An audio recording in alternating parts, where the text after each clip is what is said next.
Welcome to Insights into Success. We're with your host Paul Dodds. We hope to educate, inspire and motivate you to achieve your own personal success. We talk to guests from all around the world from a variety of walks of life to hear the realities of their own journey to success. What challenges have they faced? How have they coped with failure? And what have been the keys or will be the keys to their own success? In our Read to Succeed interviews, we talk books that have inspired our guests, and for some, they share their secrets to marketing success. Join us as we give you insights into success. All right, well, welcome back to Insights into Success, where our special guest, Herb Cogliano, has agreed to stay on for our themed Read to Succeed. I always enjoy this part of the interview because it's really interesting to hear different people's ideas of books to read, and it's given me a great list of books to read, and hopefully you too. So, Herb, do you want to take it away and tell us about a few books that you'd recommend reading? Yeah, so Paul, in the, in the scaling up area of 4 decisions, we have some books that really popped out at me. First and foremost, Scaling Up. You have to read the book Scaling Up.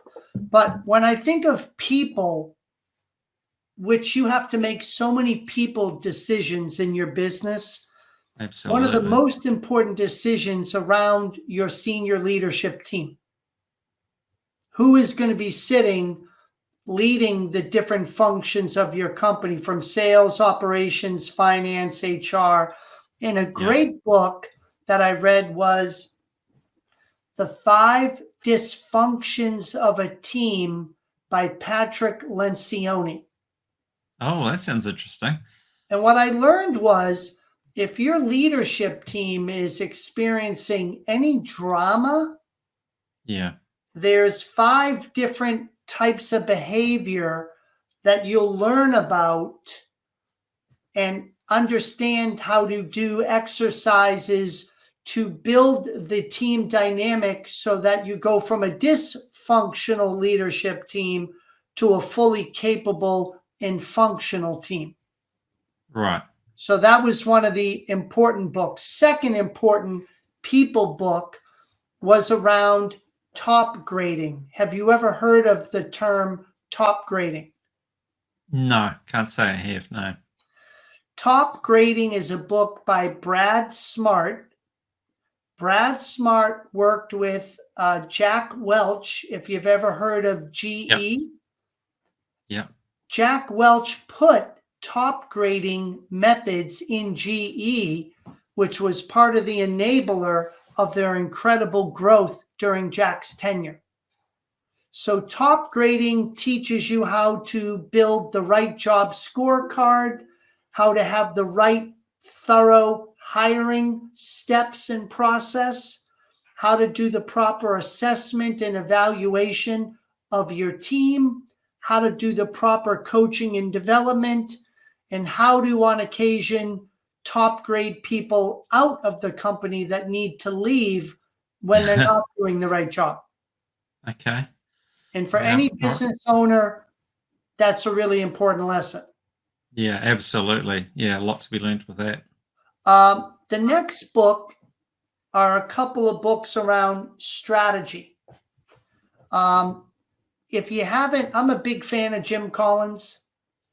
So if you haven't read the book Good to Great or Great by Choice, amazing lessons there.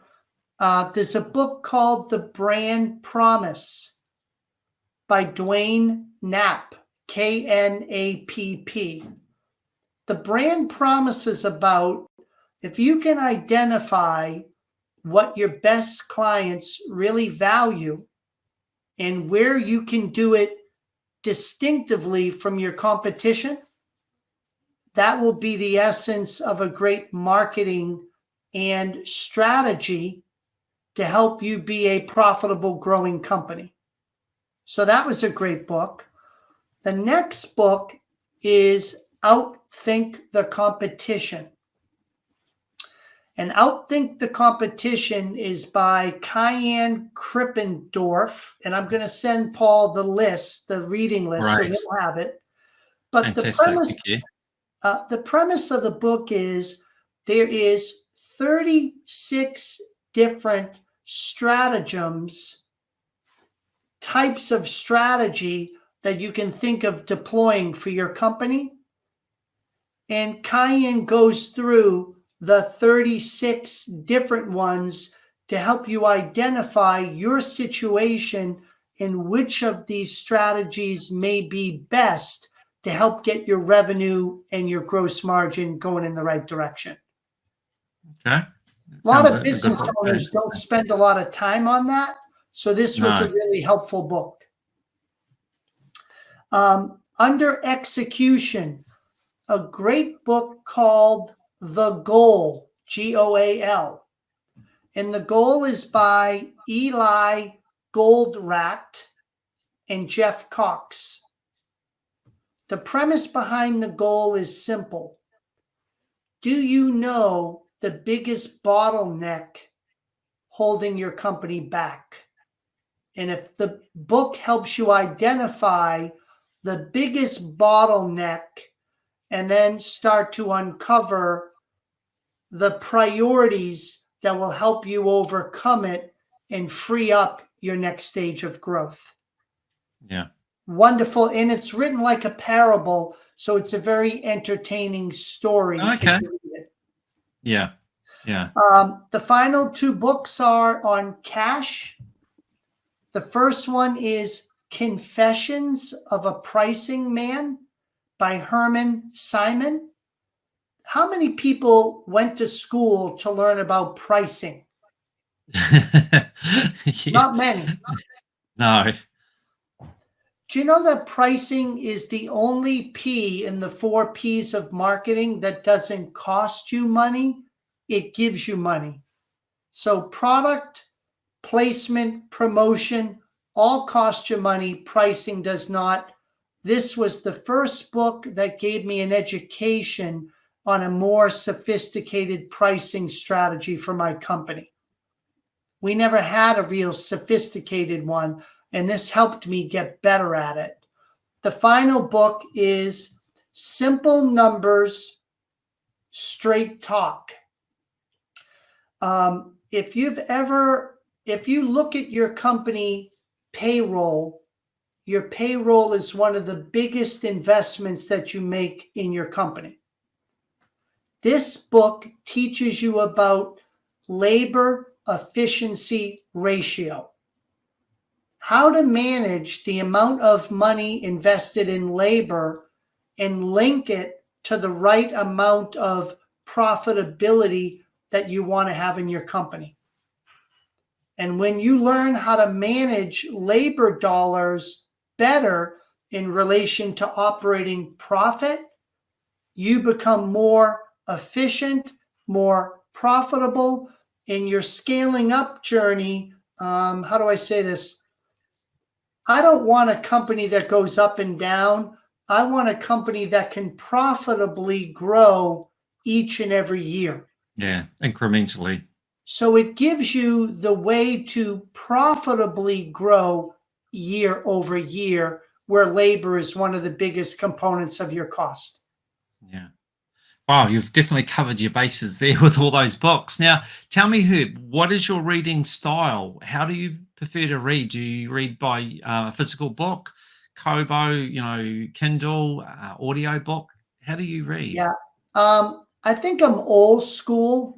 I like the physical book because I find I'm reading, I'm stopping, and I used to highlight, but now I just use my iPhone and I take a picture of an important page or chart or something, and I email it to myself. And now I've created learning files by book, highlighting the key pages and charts. And then I use that with my clients to show them different examples. If they haven't read the book, I can quickly get to the page I want and show it to them. That's a nice idea, but it does require a bit of organization, but a great idea. Yeah, thank you. Yeah, because that was my next question, was going to be like, okay, you read all these books, but how do you retain it all? What do you do there? So that's your tip for retention, is you take photos of the relevant pages that you want to recall. Yes. And how often do you read? I normally read between 2 and 3 books a month. Okay, that's pretty solid. It's, you know what, it's tough because our practice is very busy, so I'm working, Yeah, but yet I have to plan time for reading. yeah, So I'll do it early morning. I'll do it on the weekends. If I take a long weekend away, I'll do it on like a holiday, things like that. But it gets tough to keep up. It's a lot to do it. But if I'm not being current, if I'm not learning what's important, yeah, then I won't be valuable to a CEO that's navigating in today's market. yeah, You have yeah. to stay on top of learning in order to be relevant. Mm. Yeah, especially with what you're doing. Yeah, That'll be exactly. critical. Exactly. Yeah, yeah.